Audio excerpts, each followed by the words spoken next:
कुछ साल पहले मेरी एक सहेली ने सिर्फ 50 साल की उम्र पार की थी।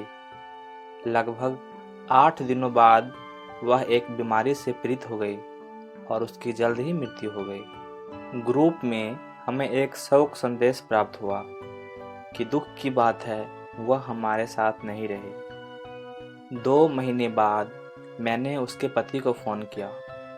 ऐसे ही मुझे लगा कि वह बहुत परेशान होगा, क्योंकि ट्रैवल वाला जॉब था। अपनी मृत्यु तक मेरी सहेली सब कुछ देख लेती थी। घर, अपने बच्चों की शिक्षा, वृद्ध ससुराल वालों की देखभाल करना, उनकी बीमारी, रिश्तेदारों का प्रबंध करना, सब कुछ सब कुछ सब कुछ। वह कहती रहती थी, मेरे घर को मेरे समय की ज़रूरत है। मेरे पति चाय कॉफ़ी भी नहीं बना पाते। मेरे परिवार को मुझसे हर चीज़ के लिए ज़रूरत है, लेकिन कोई भी मेरे द्वारा किए गए प्रयासों की परवाह नहीं करता और न ही मेरी सराहना करता है। सब मेरी मेहनत को नॉर्मल मान के चलते हैं। मैंने उसके पति को यह जानने के लिए फ़ोन किया कि क्या परिवार को किसी सहारे की ज़रूरत है। मुझे लगा कि उनके पति बहुत परेशान होंगे।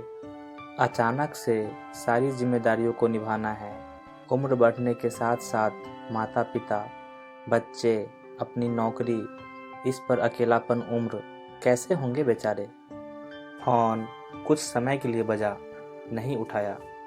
1 घंटे के बाद उन्होंने वापस कॉल किया।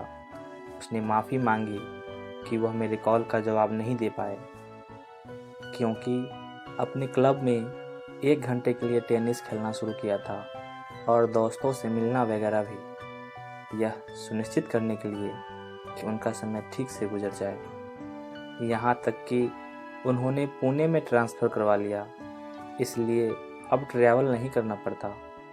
घर पर सब ठीक है? मैंने पूछा।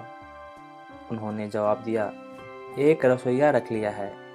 थोड़ा और पेमेंट किया तो वह किराने का सामान और सब्जी फल वगैरह भी ला देगा। उन्होंने अपने बूढ़े माता पिता के लिए फुल टाइम केयर टेकर रख ली थी। ठीक चल रहा है, बच्चे भी ठीक हैं, जीवन धीरे धीरे सामान्य स्थिति में लौट रहा है, उन्होंने कहा। मैं मुश्किल से 1-2 वाक्य बोल पाई और हमारी बात पूरी हो गई। मेरी आंखों में आंसू आ गए। मेरी सहेली मेरे ख्यालों में आ रही थी। उसने अपनी सास की छोटी सी बीमारी के लिए हमारे स्कूल के पुनर्मिलन को छोड़ दिया था। वो अपनी भतीजी की शादी में नहीं गई, क्योंकि उसको अपने घर में मरम्मत के काम की देखरेख करनी थी। वह कई मज़ेदार पार्टियों और फिल्मों से चूक गई थी, क्योंकि उसके बच्चों की परीक्षा थी और उसे खाना बनाना था। उसे अपने पति की ज़रूरतों का ख्याल रखना था।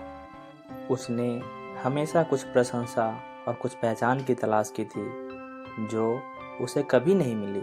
आज मुझे उसको कहने का मन हो रहा है, यहाँ कोई भी अपरिहार्य नहीं है और कोई भी याद नहीं किया जाएगा।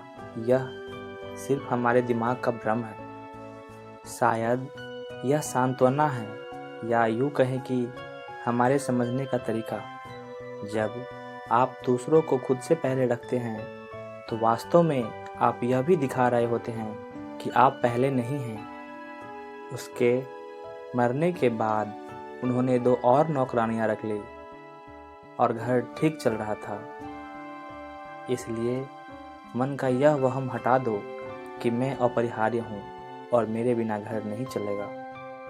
अतः सबसे महत्वपूर्ण बात यह है कि अपने आप के लिए समय निकालें, अपने दोस्तों के साथ संपर्क में रहें, बात करें, हंसें और आनंद लें, अपने शौक पूरे करें, अपने जुनून को जिएं, अपनी ज़िंदगी को जिएं। हर किसी को आपकी ज़रूरत है, लेकिन आपको भी अपनी देखभाल और प्यार की ज़रूरत है। हम सभी के पास जीने के लिए केवल एक ही जीवन है। अगर वीडियो अच्छी लगे तो हमारे चैनल को सब्सक्राइब करें।